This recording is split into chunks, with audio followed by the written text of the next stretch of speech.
together. Here we go. All right. So today's presentation is just understanding adult anxiety and coping strategies. And my hope for today is that you guys can come away, oh, there we go, come away with a good idea of what anxiety is, understanding the body's stress response. We'll be reviewing different types of anxiety disorders today and what available treatments there are. I'd also like to run through a number of coping strategies today that you can use to self-regulate anxiety, and we're actually going to be practicing some of these as we go through the presentation as our breaks. The first one I actually want to introduce is one that a lot of therapists use. It's called 5-4-3-2-1. And one of the ways that we work to manage anxiety might be to cycle through our senses. So this is just a super quick tool that you can use. Takes less than a minute that a lot of folks will use to manage stress or manage anxiety as it occurs in the moment. So what we do is we try to cycle through our senses, and what I'm going to ask you to do, and feel free to join along with me, I'll be doing this with you, is we're going to start out by finding 5 things that we can see. And what you'll do, it's kind of like a game of I Spy, is you'll find 5 things that you can see and you'll name them to yourself. So we'll start out, and I'm just going to ask you to find 5 things that you can see and name them to yourself.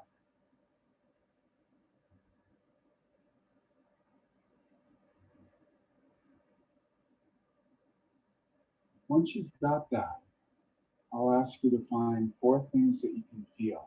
These are things that you can touch, things that you might feel, my collar on my neck, your body in the chair, but 4 things you can feel.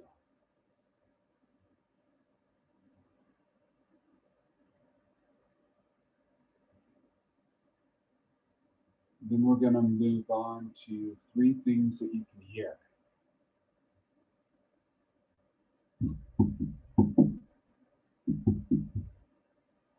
And 2 things that you can smell. I know it's springtime. Some of us can't smell super well right now.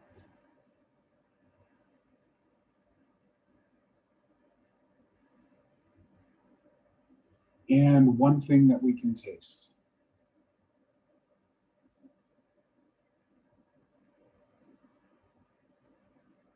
All right. So one of the things that we're trying to accomplish by cycling through our senses is we should be really deactivating our stress response. So we should see our breathing start to go down. We should start to see our heart rate go down, our temperature go down, and hopefully that we come out of it after focusing on a task, feeling a little bit more clear-headed. And one of the things as we go through this presentation and we try some of these exercises, I'm going to encourage you to try to see how you feel before and after. We use something called OXO, which in statistics, which is we observe, and then we provide an intervention, and then we observe again. And so what we'll be doing as we go through these coping skills is I'd like you to just check in on how does your body feel? How is your brain functioning? So is it fast or slow, clear or foggy?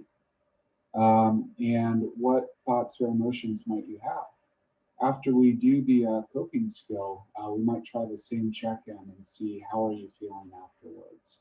And this is an excellent thing to practice once you notice anxiety spiking. But the first things first, the first question is, what is anxiety?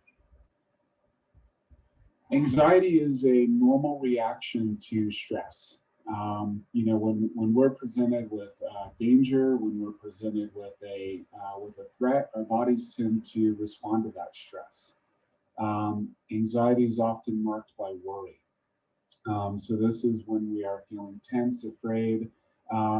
Ultimately, with worry, it's very difficult to stop worrying or control the worry. So a lot of people might experience racing thoughts, or they might get hyper focused on one thought and not be able to let it go. And one thing I want to let you know is that this is a very normal phenomenon. Most people feel anxiety, and it's very common to experience some anxiety when we're coping with major life events, anything that can have a big impact on you. So one of the questions that I do like to pose is, why should we learn about anxiety? And a big piece of this is symptom recognition, is knowing that anxiety is happening while it's happening.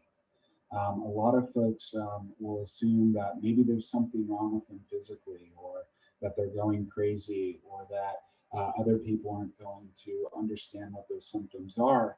And oftentimes that can be very worrisome in itself. Um, so understanding the nature of anxiety, how it works, is really a first step in learning how to manage it. And this is true with a lot of different types of symptoms. If we're able to catch them as they play out, we're putting a pause between what's happening and what our reaction is going to be. And that is a very helpful tool in managing it. It gives us an indicator of when we need to intervene. So anxiety is the most common mental illness in the United States.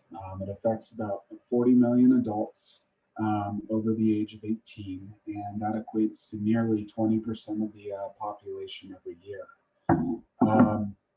Anxiety over the past year was 23% for females and about 14% for males. About 30% of adults experience an anxiety disorder at some point in their life. And this is important to remember, because as we go through life and we gain and lose relationships, or we change our jobs, or we lose a loved one, we're supposed to be experiencing some anxiety in response. Anxiety disorders are highly treatable. Very few, I think the number is quite low. About 36, 37% of those suffering from anxiety tend to seek treatment. So this is why it's really good to get the word out of, what are the different types of treatment options, and where can you seek help, and how do you navigate that healthcare system. People with anxiety disorders are more likely to go to the doctor. They're more likely to present with physical symptoms. And one thing I will say, I do have a buddy who is working as an EMT. And I've talked to a couple paramedics about this. And what I've heard is nearly half of cardiac calls involve a panic attack.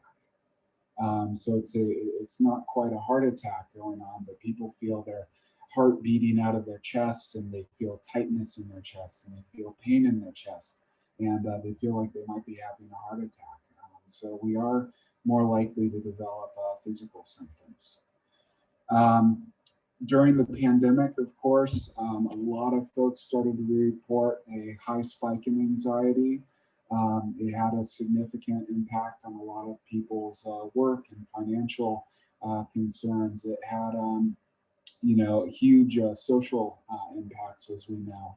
And when we think about a model of disease, a lot of times we think about a biopsychosocial model. Biologically, what's affecting us, psychologically, what's affecting us, and environmentally, what's affecting us.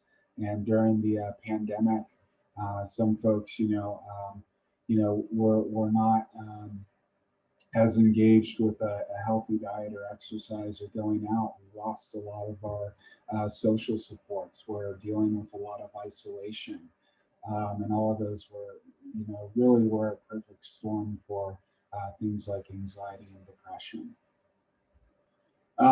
When anxiety is a problem, we've talked about how anxiety is a normal response to life challenges. But I would say anxiety becomes a problem when it starts to affect your quality of life. So it's really starting to impact your functioning. The feelings are starting to become really overwhelming, and they start to stop us from doing the things that we need to do. This is true with depression as it is with anxiety, is it tends to make us stop wanting to do things. And when we stop wanting to do things and stop doing those things, it tends to make it worse. So that's when you can see that snowball effect. Physical symptoms, that heart rate is a very common one we see. The breathing, rapid breathing, this is like the shallow breaths in the upper chest. Very quick breathing, sometimes very difficult to control. Temperature, sweating, an upset stomach, tightness in the chest, feeling very heavy, and even needing to go to the toilet more often. These are very common physical symptoms to anxiety. And again, if you're experiencing those during anxiety, that just remembering that this is not uncommon, you wouldn't be alone in experiencing these. Cognitive symptoms, mental symptoms, there can be, I call it overwhelming sense of doom. There's a sense of dread or fearing the worst oftentimes. We're very worried about a certain topic. We can get very restless, and sometimes that comes with agitation.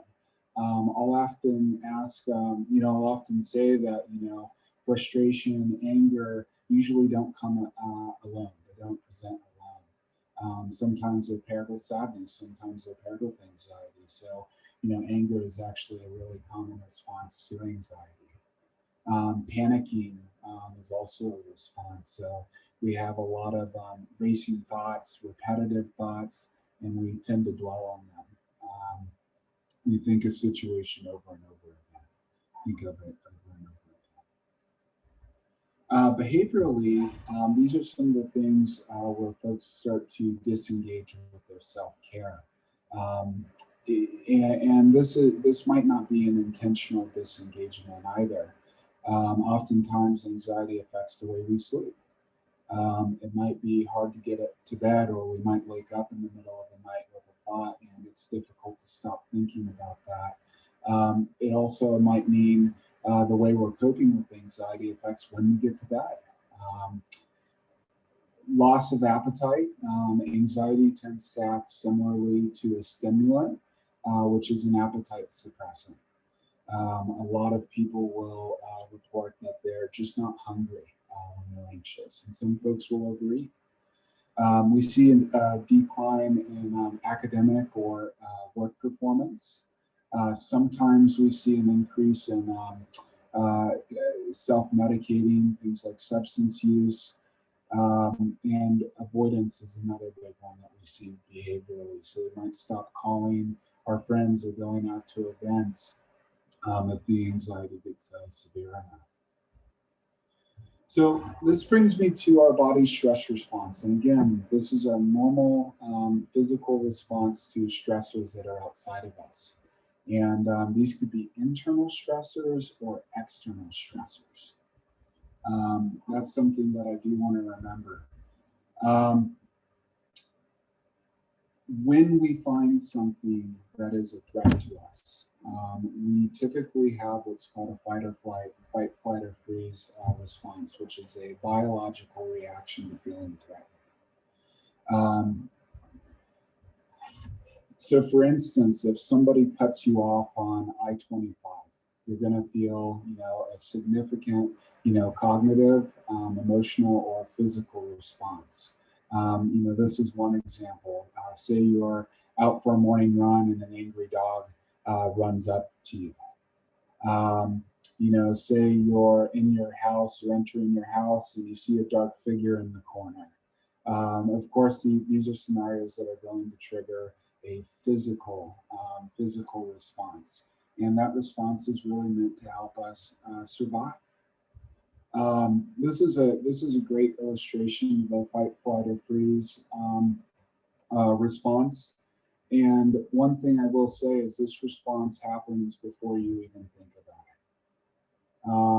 it. I can't quite quote the study. I'll have to find it, but there was a study that had said about 3 milliseconds is how quickly we will make a decision in response to a trauma.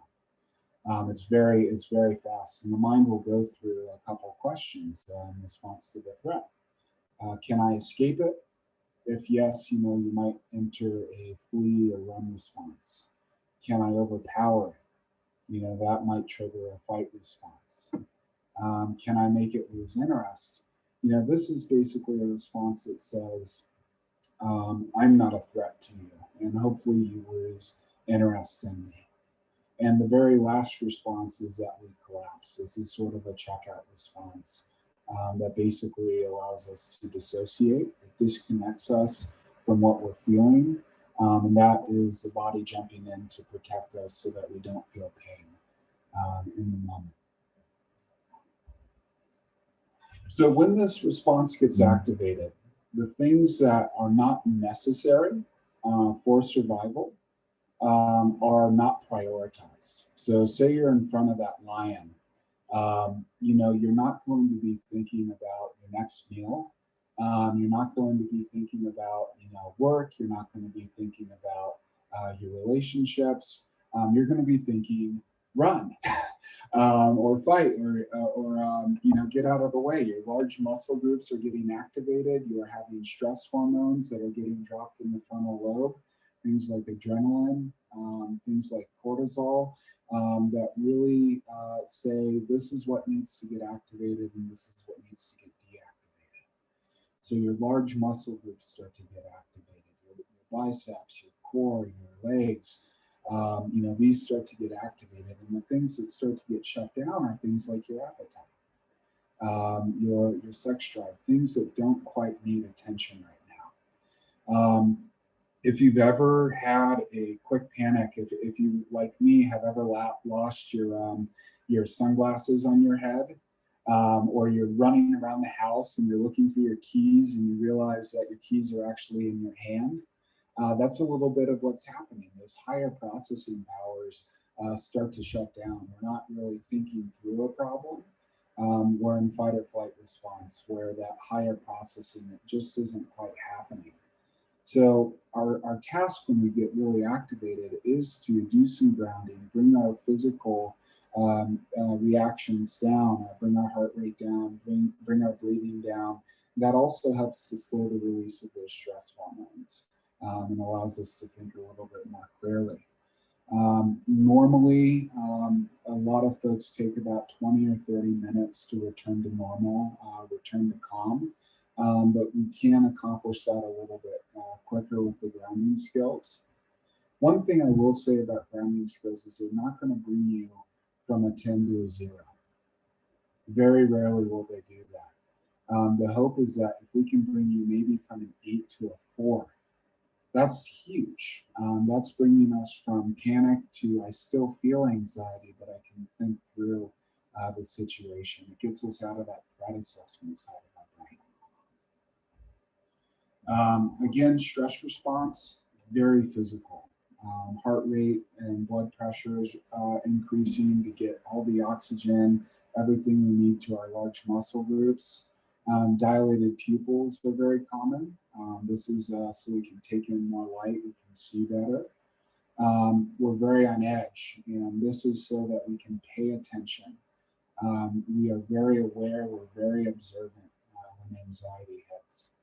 Another thing that gets affected is memory. If we're not very present in the moment, our memories of the event can be altered. Oftentimes, people who have gone through an accident or a disaster very often misestimate or underestimate the time it took. They tend to not estimate distance and space correctly, and they might not be able to remember sequences of events either, and that's very normal. Especially coming down off of the stress, being tense, trembling, that is also very normal. Not having full control over your muscles is very normal as well. Part of the stress response is our nervous system, and there's two sides to our autonomic nervous system that are working in tandem, kind of like a car. Your sympathetic nervous system is responsible for getting you active. It's getting you activated. It's getting you ready for that fight or flight response. And your parasympathetic nervous system is responsible for maintaining homeostasis, which is your normal level of functioning. It's kind of like your brakes. So your sympathetic nervous system is the gas, get you ready to go. Parasympathetic nervous system is your brakes. And you need both of these to run properly. If you find that your body is constantly reacting to stress with a fight or flight response, that is telling us that that parasympathetic nervous system isn't really working in harmony with your sympathetic nervous system. And one way uh, I'll say, one thing I will say about the nervous system is we don't want it reacting to everyday situations with a fight or flight response. You know, that's when anxiety starts to become more disordered. It's very, you know, I think about proportional reactions or reactions that are out of proportion to the actual threat posed. And when we start seeing things like uh, debilitating anxiety in response to an email or a call from work, or some tasks that we have to do during the day, as opposed to in reaction to something like a car accident, you know, then I become a little bit more concerned. Um, Taking a break here, I want to dive into another coping skill. This is a lot of information to process. One coping skill that we use is called diaphragmatic breathing. And as you heard, one of the symptoms of anxiety that's very common is that very rapid, shallow breathing. And that's trying to get our body activated. Athletes, divers will sometimes use this. They'll do that rapid breathing to get activated. Our goal is to get deactivated, to ground ourselves, you know, when we are anxious. And diaphragmatic breathing is activating the diaphragm, it's activating the belly, and it's trying to, again, lower that heart rate, lower that breathing, reduce the amount of stress hormones that are getting dropped. So one method we have for doing this is, I call it three-chambered breathing. Is you'll start by blowing out all of the air in your system, and you'll fill your belly with a third of your breath, and then you'll fill your chest, and then you'll take the last sips of air out of the tops of your lungs, and then blow all the way out. And we're going to give this a try, and remember that LXO method. We're going to observe how is my mind, what is my body telling me, what are my emotions, and we'll do the intervention. And, you know, I'll have you check in on your own right afterwards. So we're going to do about 6 rounds of these, and just notice how you feel right after. So I'm going to have you blow out all of your air. Breathe in through the belly, and then the chest, and last sips of air, and all the way out. And belly, chest, last sips of air, all the way out. And I'm going to do the next 4 rounds with you. Belly, chest, last 6.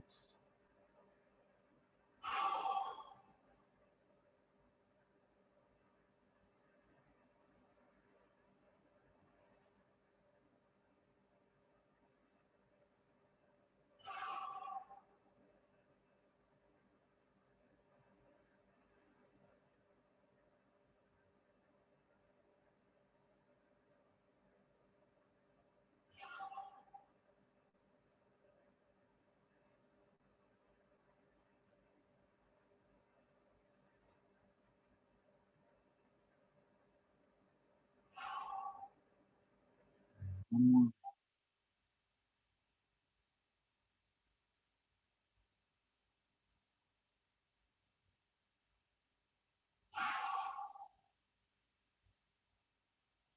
As you breathe out that very last breath and return to normal breathing, just notice what you're feeling physically. Notice what your mind is.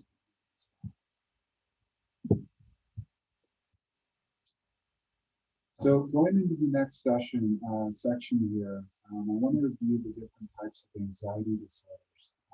One disclaimer I do want to give is that, a diagnosis of a disorder is a cluster of symptoms that we use to communicate as clinicians to see, what are the actual symptoms somebody is presenting.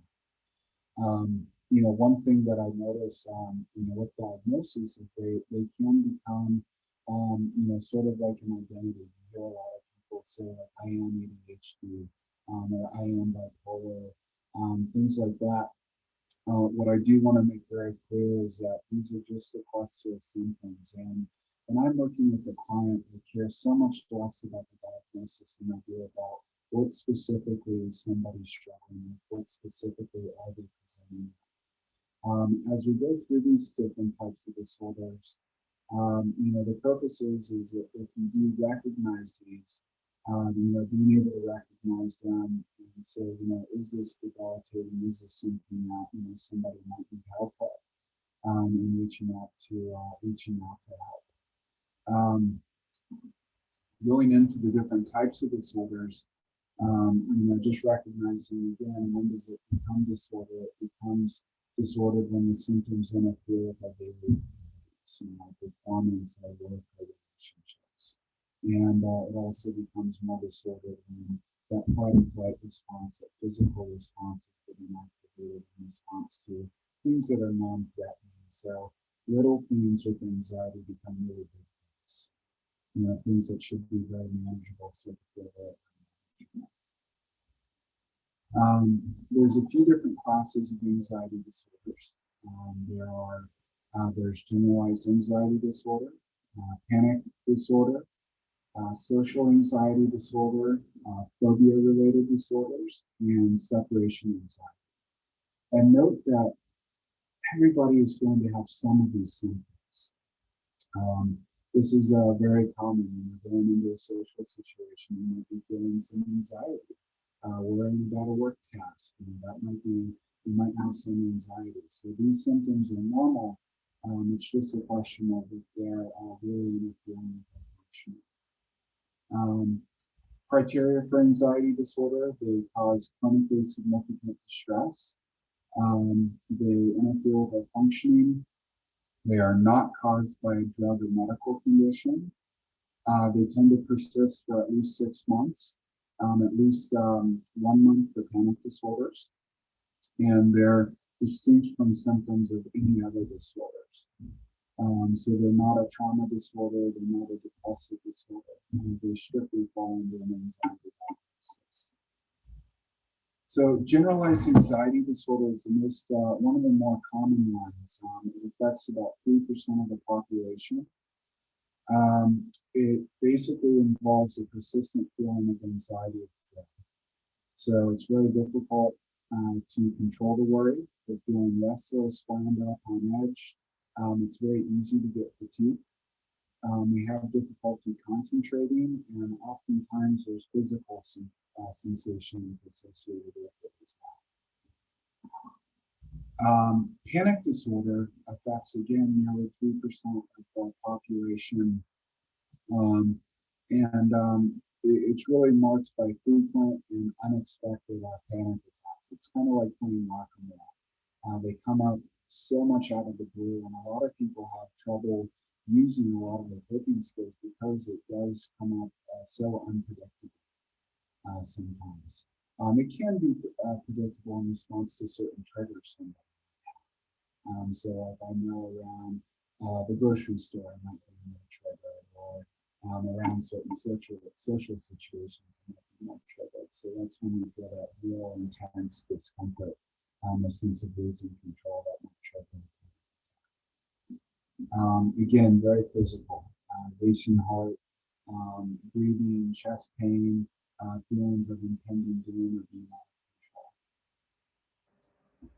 of control. Social anxiety disorder, much more common, about 7% of the population, and it's equally common among men and women. Interesting thing about this one, and it usually occurs or starts around the age of 13, and I'll work with a lot of folks who say it's just developed, and they'll say, well, gosh, when's the first or worst time you've experienced this? And oftentimes it's in that developmental stage when we're learning our social do's and don'ts in our teenage years. It's an intense, persistent fear of how others are perceiving us in a social situation. Oftentimes we feel very out of control.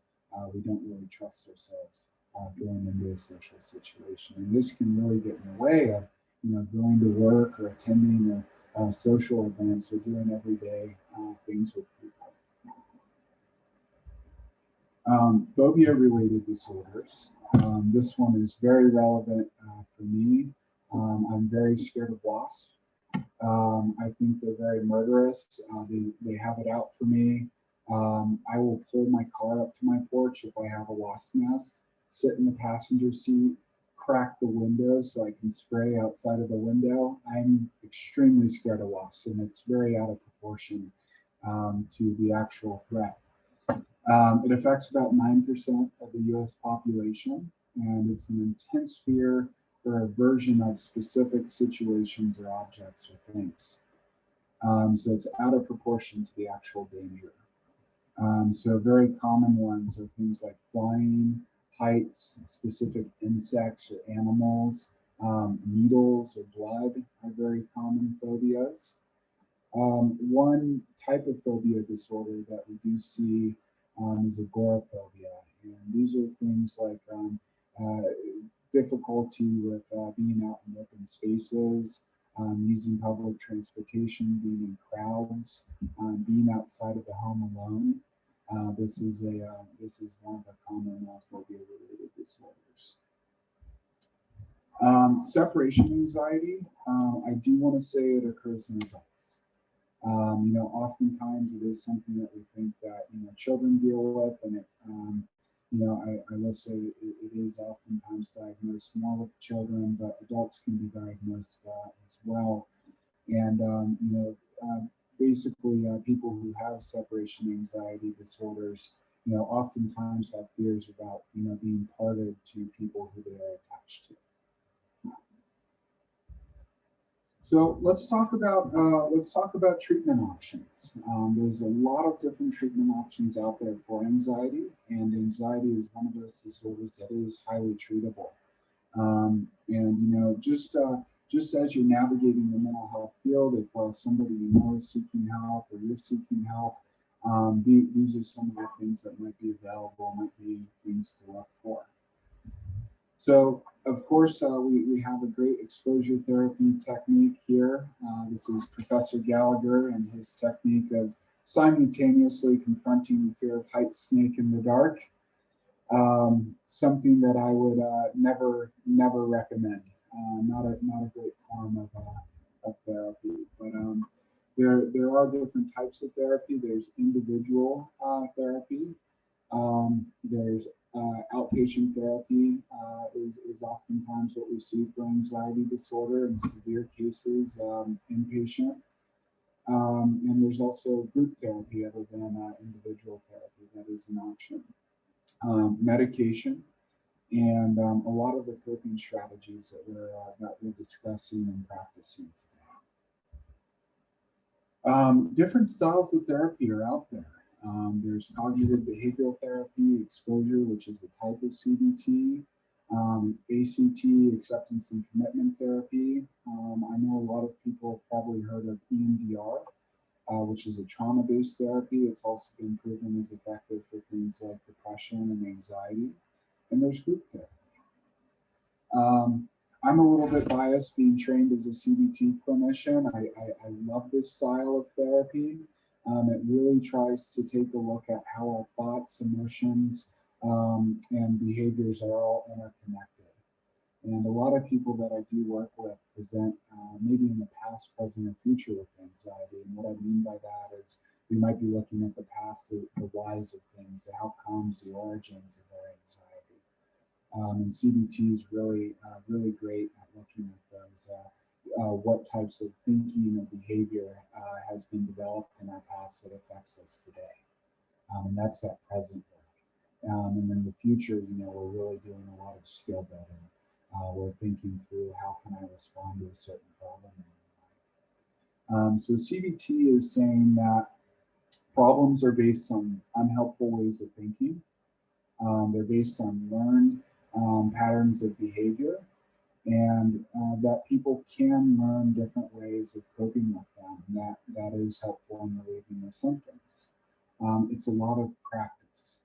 I do have a qualm with the type of thinking that says if we can access what our anxiety is, it cures it.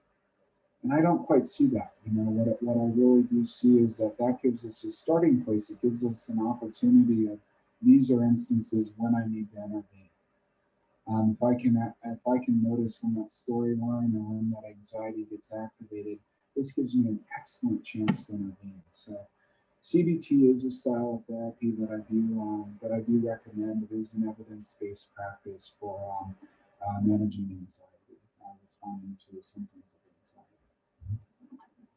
Exposure therapy, it is a style of CBT that is developed to help folks confront fears. People who are fearful of a certain thing, this is a treatment that's oftentimes used with phobias. They tend to avoid those objects. And usually what exposure therapy is trying to do is creating a safe place where somebody can start to break that pattern of avoidance and fear. We might expose to the things we fear in a safe space. And there's multiple types of exposure therapy. That might be directly facing the object. It might be imagining the object and going through imaginal exercises with the object.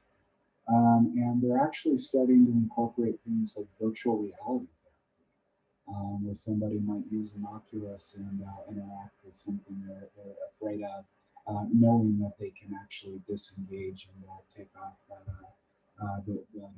Oculus module. Acceptance and commitment therapy. This is a very mindfulness-based style of therapy. It's really about helping us stay focused on the present moment, but also accept thoughts and feelings without judgment. I heard a great Eastern philosophy quote that talks about, noticing our thoughts, letting them into our house, but not quite serving them tea. And that's part of, that's a bit of the style of this style of therapy. EMDR is a style of treatment that is phased. It really posits that a lot of our traumatic memories are stored in the body. So a clinician using EMDR is actually going to do something a little bit different than you would do in talk therapy. Is you're actually trying to allow the brain and the body to process instead of the clinician asking you to think through a problem. It's trying to let it make its own connections. And what it's really having to do is focus on a trauma memory or an anxiety memory, say a first or worst memory with anxiety, while you do something like bilateral stimulation, like eye movements or tapping. And that we found is associated with a reduction in the vividness and intensity of emotion associated with those memories. Hey, John, can I interrupt real quick? Absolutely. Thank you. We just had somebody in the chat let us know that it's a little hard to hear. Could you maybe speak up a little bit more? Oh, shoot. Put your... Is this a little better? Yeah, it's louder in my my headphones, so I think that's probably better. Thank you so much. I wonder if it's coming from my webcam or computer. Sometimes when it comes from the computer, it's a little quieter, so I'll keep that closer to me. Thank you for the heads up. So EMDR, there's 8 phases of it that you would work through with a clinician. Basically, you lay out the groundwork for what events have kind of precipitated the dysfunction. You start to process and target those events that elicit distress. until they feel desensitized, they feel less foreign. And then you might do imaginal exercises for future events to kind of assist you in acquiring the skills you need to function healthily in the future. Great style of therapy. And all of these therapies are tools. Some may work better for different folks, but the main thing is we're looking for a reduction in symptoms.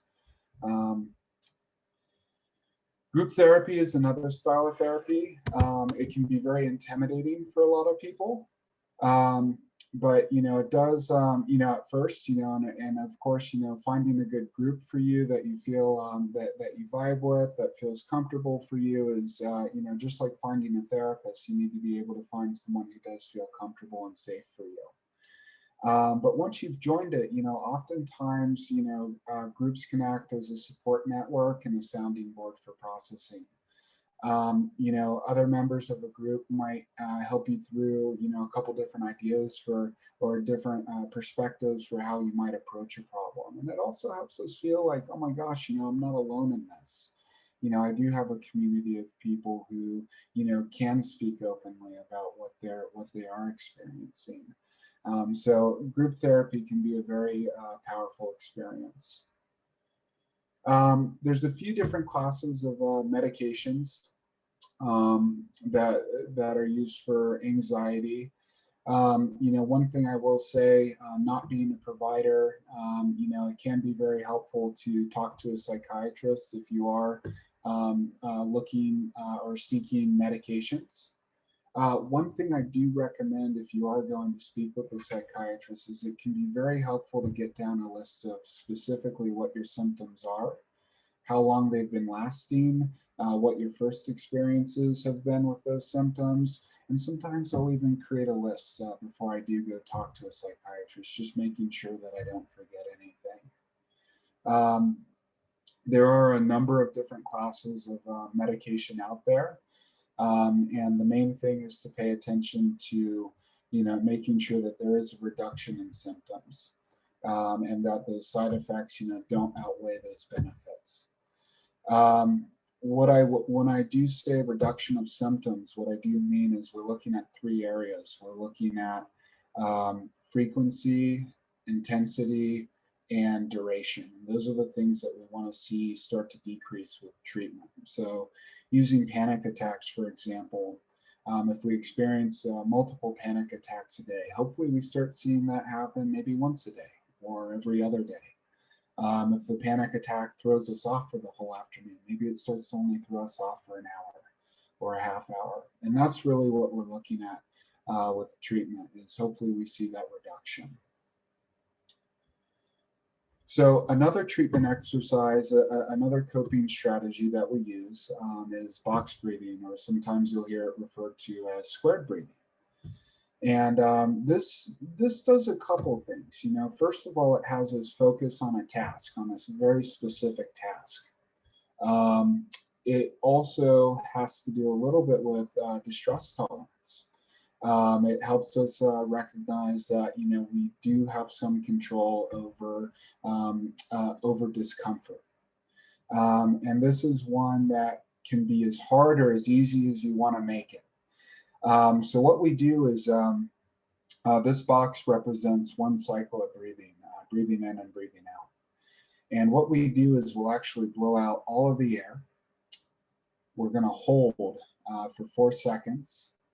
And then we're going to inhale for 4 seconds. Then we're going to hold for 4 seconds and exhale for 4 seconds. What's very difficult about this exercise is if you inhale too quickly or you exhale too quickly, now you have to hold your breath for longer. So it's very important to follow the structure.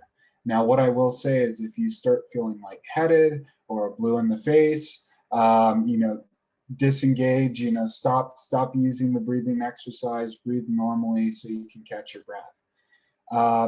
We're only going to do 1 or 2 rounds of this just so you kind of get the idea of what it is. I want to make sure that we have time for the rest of the presentation. So in doing this exercise, what I'll just ask you to do, doing that quick check-in. How am I feeling right now, physically, cognitively? And what we'll start by doing is we're just going to let out all of our breath, and I'm going to count you off. We'll let out all of our breath, and we're going to hold. 1, 2, 3, 4. And then inhale for 1, 2, 3, 4. Then we're going to hold for 1, 2, 3, 4. Then exhale for 1, 2, 3, 4. Hold. 1, 2, 3, 4. Inhale. 1, 2, 3, 4. Hold. 1, 2, 3, 4. Exhale. 1, 2, 3, 4. Okay. So I usually recommend doing that for 6 to 10 rounds, or until you feel like your full focus has been on the exercise, and just check in on how you feel afterwards. But this is a much more structured style of breathing. And again, we hope that, between the breathing, focusing on one task, and starting to train yourself for some of that discomfort, those should hopefully be very, very grounding for you. One thing I will say is, if you get good at this, jack it up to 6 seconds. Try moving it up to 8 seconds. It can get exponentially harder. I did meet a gentleman who said, and I could not get past 18 seconds for 18 minutes. There was an individual I met who boasted 25 seconds, and I cannot imagine doing that. Nearly a breath every 2 minutes. So great if you can get to that point, but the point is, you can definitely practice and get better at this. So diving into coping skills, this is one of the last sections here, and I really want to make sure we have a good idea of what types of coping skills are out there. And these are things that you can work with a treatment provider. But these are, it is a very broad term, and you'll hear it thrown around. Hot words right now are self-care, coping skills, grounding skills, and really what these are a broad term that say these are activities that are good for our mental health. So technically, any healthy habit that reduces stress is a coping skill. So getting good sleep, getting good nutrition, exercising regularly, getting out and socializing. It doesn't just have to be a breathing exercise, but these are things that help us when we're feeling lousy. So coping skills, one thing to know about them is they are typically a process rather than a single intervention. There's something that are practiced. They work best when we practice them regularly. And I say practice them even on the good days. You don't have to just use them when they're, when you're feeling anxious. I'll actually use them when I'm feeling good on a hike. I find that 5, 4, 3, 2, 1 exercise when you're in nature and smelling the ponderosa is an incredible way to use it and really savor the things that feel really good. But really what we should see with them is they are, lowering our heart rate, breathing, really all those negative physical sensations and racing thoughts. Neuroplasticity is a big term that explains how some of the coping mechanisms become stronger for us. Neuroplasticity is the ability of the brain to form and reorganize connections. So if you imagine the brain and you were to zoom in, what you'll see is a web of neurons, and they're connected by tubes, axons and dendrites, which you don't need to remember. They're connected by tubes. But the more we use certain tubes, the stronger they get, the more conductive they become. So think about a dirt road versus a highway. A dirt road doesn't get much traffic. A highway gets a ton of traffic. And what we want to do is, if we use a certain thought pattern enough, a coping skill enough, it's kind of like mental push-ups. What we're doing is we're making it so that the brain is more likely to use a coping skill when it's in crisis than it is likely to use the reaction that it's used to. So really it is mental push-ups, and, so the neurons that fire together wire together. And what I will say, if, this definitely disproves the old dogs can't learn new tricks. Absolutely can. Neuroplasticity lasts with us through life. So there's a few different types of coping skills. There's cognitive skills, physical skills, and behavioral skills.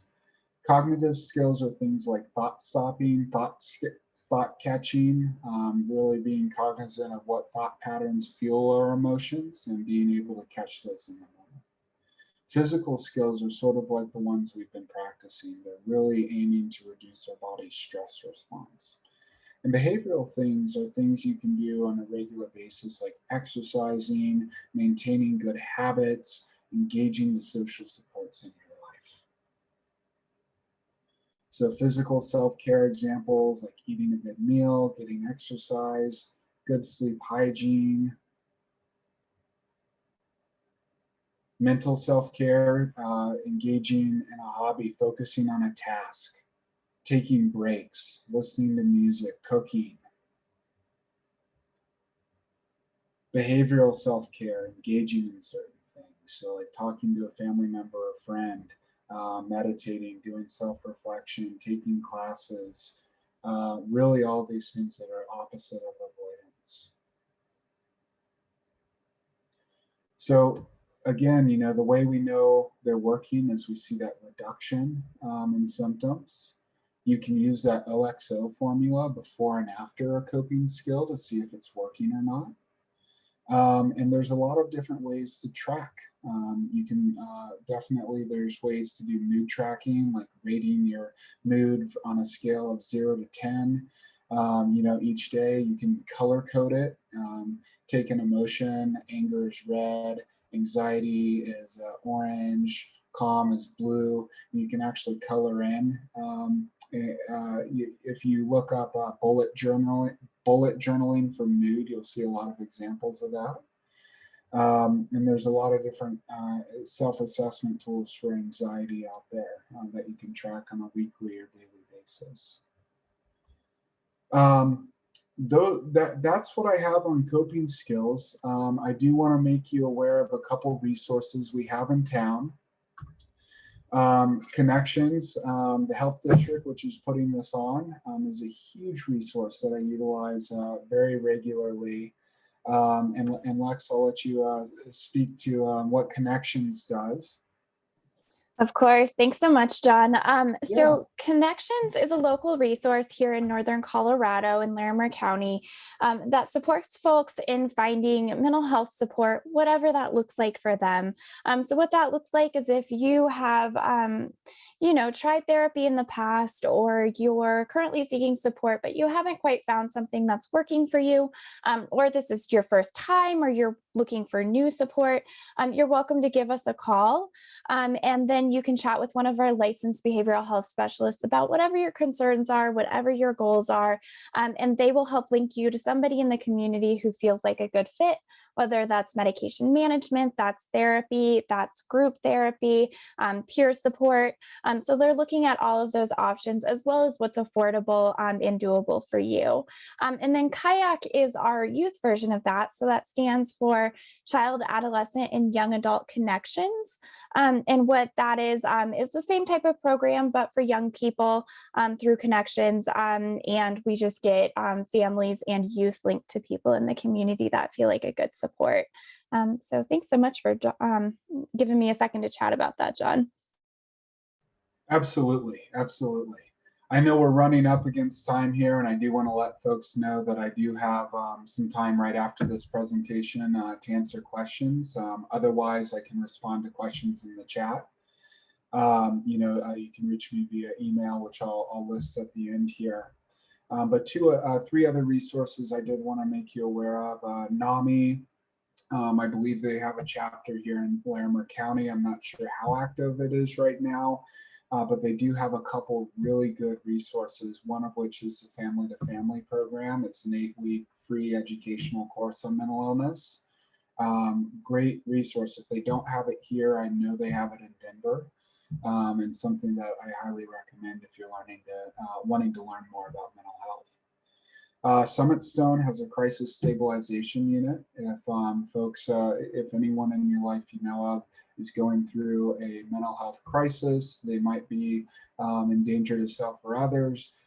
This is a place that you can contact, and they offer inpatient stabilization. Another thing to be aware of is the city of Fort Collins does have a mental health co-responder team through their police force. I believe let's correct me if I'm wrong, I think there's like 3 different teams out there or something like that. But you can actually call during a mental health crisis and ask that they send a mental health response team. And these are usually officers who are trained in responding to mental health. Sometimes they'll actually send out a social worker or a therapist with them as well. And of course, very important to list, I was very, very fortunate. There are a lot of different resources out there to help understand anxiety. Some of those being the American Psychological Association, different universities, National Institute of Mental Health. These are all wonderful resources to get more information on things like anxiety and mental health. So here's a full list here. And if you ever do have any more questions, feel free to contact me at the below information. Of course, Connections has this information as well, and information on other therapists in town who might be able to support. So thank you for coming and attending today.